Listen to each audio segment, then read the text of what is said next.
and host of the show Footprints of Pacifica, where we get together every week to discover and explore the lure and lore of lovely Pacifica, its character and its characters. The focus of today's show is Marv Morganti, longtime citizen of Pacifica and a very active member of the community. He left his mark on the city, and we want to celebrate his contributions and hear his recollections. Well, Marv, welcome to the show. Thank you. Why don't we begin at the beginning? All right.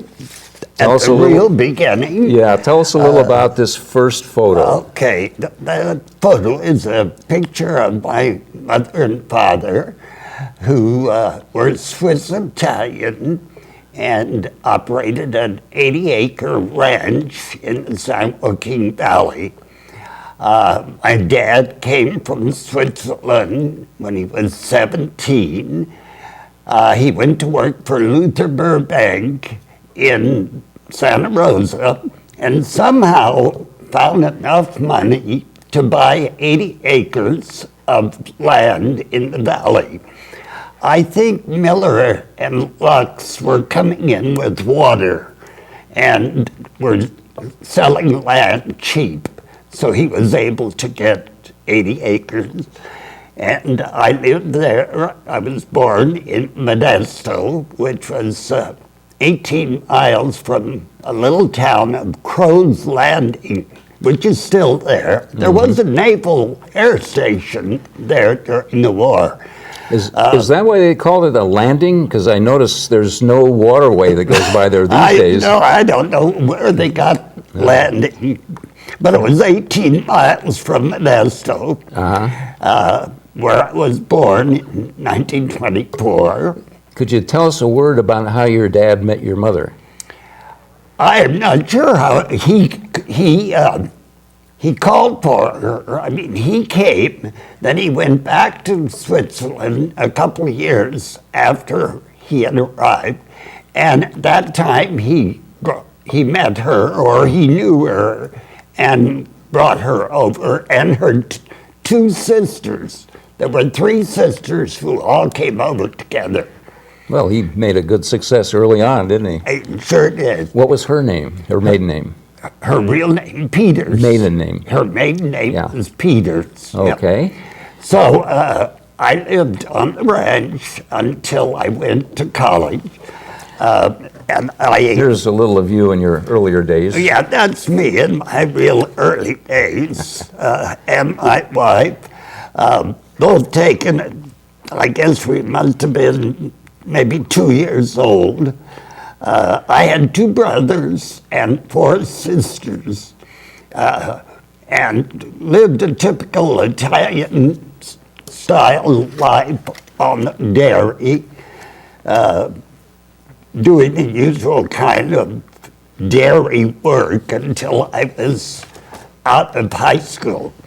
I went to Oristimba High School in Newman, California. And, as I was telling you earlier, I looked up that word. It's not a word most people are familiar with. It's a Yakut Indian word meaning the meeting place where the mission padres met with the natives in the very, very early days. And so that's going to make a connection to something we talk about later on here this evening. But let's go back to your high school. Our symbol was a warrior.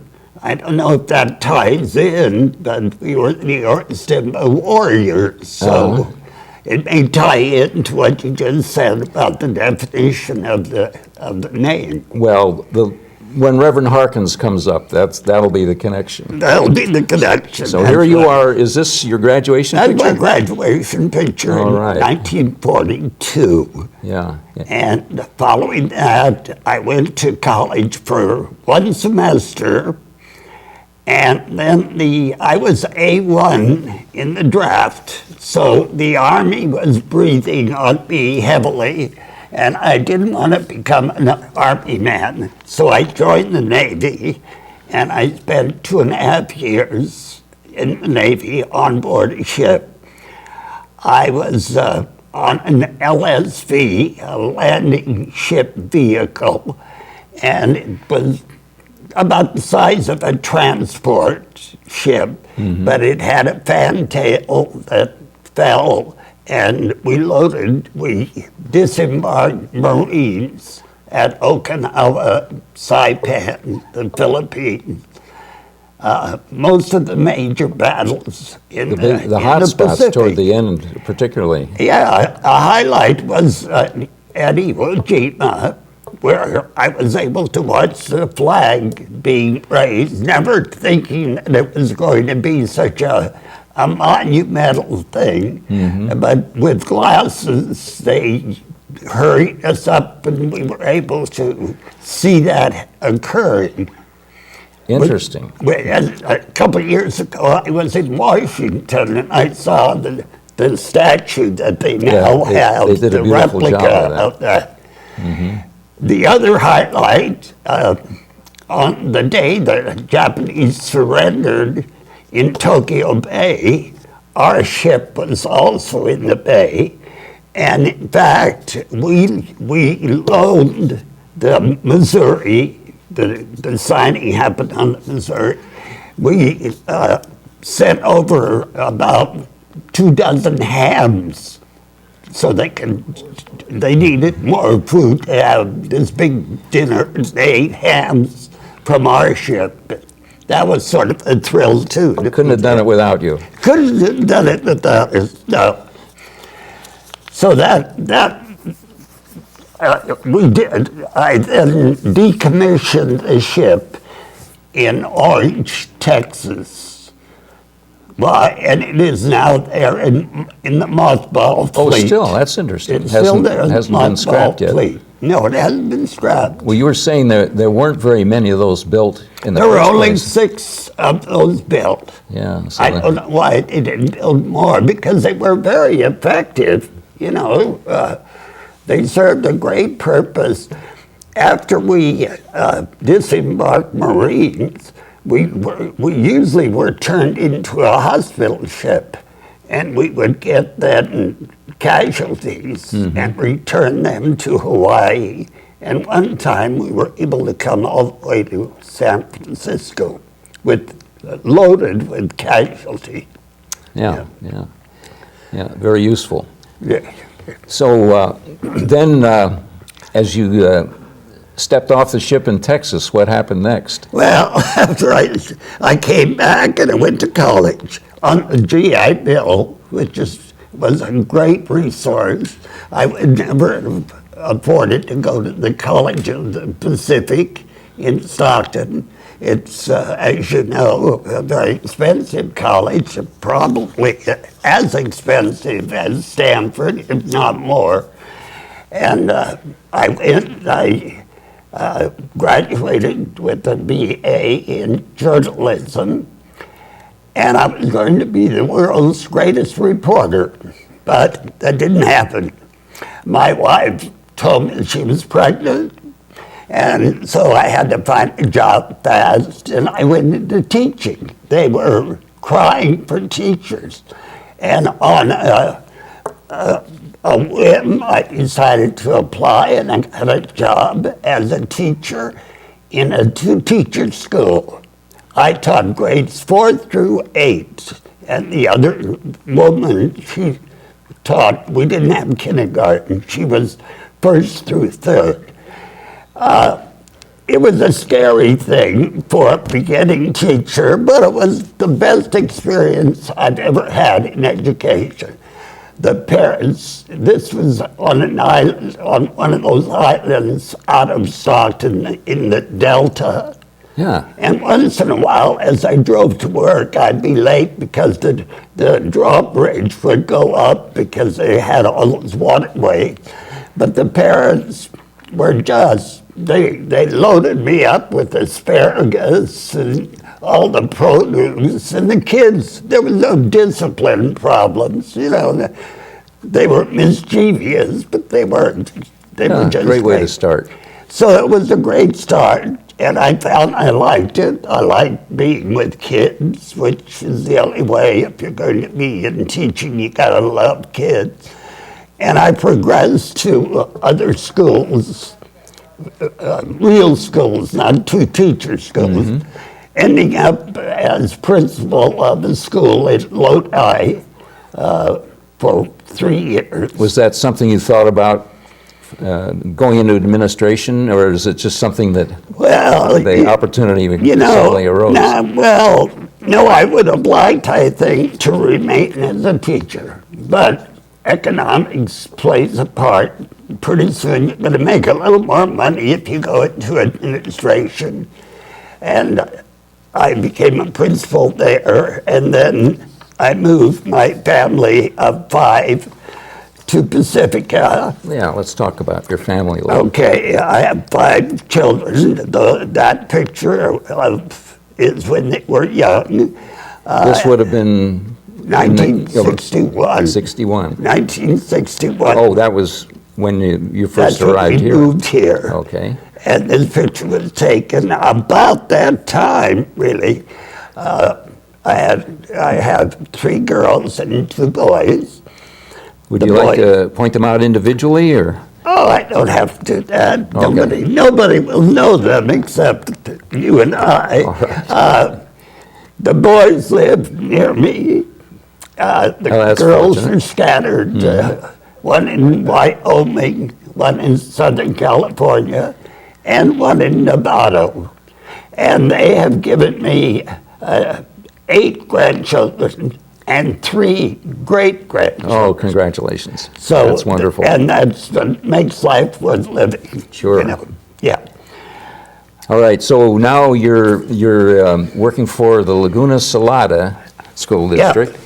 Yeah, I came to work. I was hired as an assistant principal at Palomar School. I spent 1 year there, and then I went up to Westview, which is no longer there, Westview School, and spent a year there. And then I became a curriculum consultant. This was when the district, although Laguna Salada has never had much money, we had good services, and we had consultants. There was a music and a science and a math. These people went out and helped the teachers, and I was a consultant, a general, not a specific. I did that for 3 or 4 years, and then I became assistant superintendent for curriculum. And when I left the district, I retired in 1980. I retired as the assistant superintendent. And I went to work at San Francisco State and taught there for 10 years. And part of my teaching was directing student teachers in their work in the schools. And so pass along whatever you'd learned. Yeah, I in your loved doing career. it because I felt I could contribute a great deal to these people who were beginning. And there are still some teachers in the Pacifica School District who I worked with as a student teacher advisor many years ago. They're about ready to retire too, At 88, people have come and gone in the interim. But I did that for 10 years and then retired again. Were there any particular events that in the community, as it was pretty young when you first moved here, anything you remember particularly? Well, I remember the fact that we were growing. It was a beautiful place to work. We were hiring teachers. 1 year we opened 2 schools in 1 year. I think Cabrillo and San Andreas, but I'm not positive. So we hired more than 30 teachers. So it was a great time. We used to hold interviews. The administrators had to interview people. We did it on Saturdays at the Palomar School. Every applicant went through 2 interviews plus meeting with the director of personnel. So we didn't like working every Saturday to do this, but that was the only way we could hire so many teachers, and we thought good teachers. It was a great time. Yeah. At the peak, there were over 10,000 students in the district, and now I think it's something Now, like 4,500. Yeah, I think we had 15 schools, and now I think they have 4 elementaries and the middle school. Yeah, it has changed dramatically in terms of numbers. Yep. Well, you had a couple of other adventures outside of your academic endeavors that it'd be interesting to hear about. Well, you know, Jerry, as I've said to you, you got to keep busy or things don't go well. One of the things I did was work in movies and TV as an extra for, maybe 15, 20 years. And that was a lot of fun. I started off, a friend of mine was teaching at Oceana High School, and he called me up and he said, hey, they're looking for people to be in a shot at the place in, I want to say the Coliseum. No, the Cow Palace. Oh, okay. The Cow Palace for a big scene. Let's go. It was on a weekend because I was working at this time. So we went and we spent 2 days in the crowd as they filmed the astronauts returning. This was for the movie The Right Stuff. And the astronauts, when they returned to Texas, had a big barbecue and program. Sally ran dance, and we were just up in the crowd. We didn't get paid. It sounds like a big time, though. Yeah, we didn't get paid. We got a box lunch. But while I was there, I met this talent agent, and he asked if I'd be interested in signing with him that he needed he wanted some older individuals. And I did, and after that, he kept calling, and I ended up making maybe 14 or 15 commercials and worked in a lot of shows like Mrs. Doubtfire and Sister Act. I never got paid a lot because I didn't join the union. I became eligible. If you do enough work, you become eligible, but it cost at the time like $1,000 to join the actors union, so I never joined, and still I was called for a lot of work. The one the shot I'm holding up really tickles me. Yeah, the shot you're holding up, that's me portraying a cook, and with me is Cal Hinton, who former city councilman and fireman. Cal was an officer on that shoot, and I was a cook, and it was at Alcatraz. We shot 2 nights. The movie was A View to a Kill, and starred Kevin Bacon. We went over about 4 o'clock by boat to Alcatraz and were there till 3 or 4 in the morning. We did it 2 nights in a row. Couldn't shoot during the day because there were tourists there, so we had to do it at night. It was a lot of fun. Yeah, it was an adventure. It's an adventure, yeah. I had quite a few interesting adventures.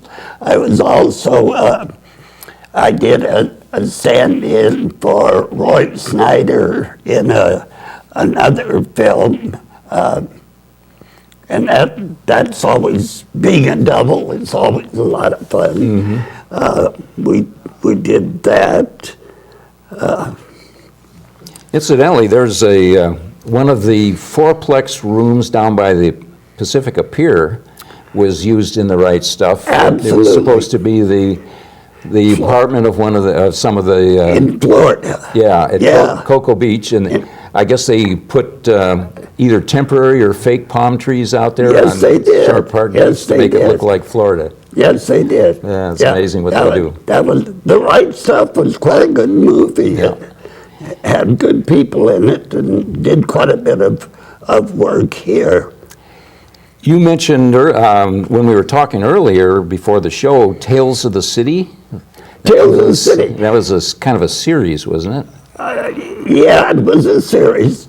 I worked in it twice, and one scene I did was with Dukakis. What's her name? Anyway, it was at